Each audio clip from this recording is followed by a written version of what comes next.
Reception look আজকে। তো বলো তোমার আজকে কেমন লুক চাই? আজকে নর্মালি একটা সিম্পলের উপরই চাইছি, আচ্ছা। বাকিটা তোমার উপর। আগের দিন যেরকম সাজিয়েছিলে ওরকমই সুন্দর করে করো। আচ্ছা, এই যে গরমের দিন শুরু, এবার ব্রাইডসদের নানান সমস্যার কথা মাথায় রেখে আমাদের কিন্তু কাজটা করতে হবে।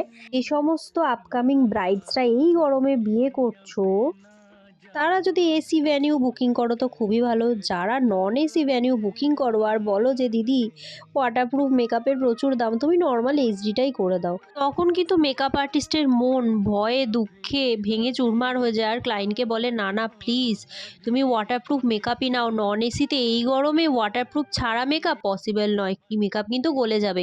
এই কথা শুনেও যদি ক্লায়েন্টরা বলে না না করে দাও, তারপরে কিন্তু গলে গেলে মেকআপ আর্টিস্টের বাপু দায়িত্ব নয় যে মেকআপ টেকে নিয়ে। যাই হোক, অনেক জ্ঞান দিয়ে ফেললাম। আচ্ছা এইদিকে ফোকাস করো তো যে লুকটা কেমন হয়েছে আজকের, আর শুনে নাও ক্লায়েন্টের থেকে রিয়েল কেমন রিভিউটা। লাগছে লুকটা? আমার তো খুব সুন্দর লেগেছে, বিয়ের দিনে সাজটাও যেরকম লেগেছে আজকেরটাও ডিফারেন্ট দুটোই হয়েছে, কিন্তু দুটোই খুব সুন্দর। একদম সিম্পল স্যাটেলের মতো একটা লুক চেয়েছিল, সেরকমই আমি করার চেষ্টা করেছি।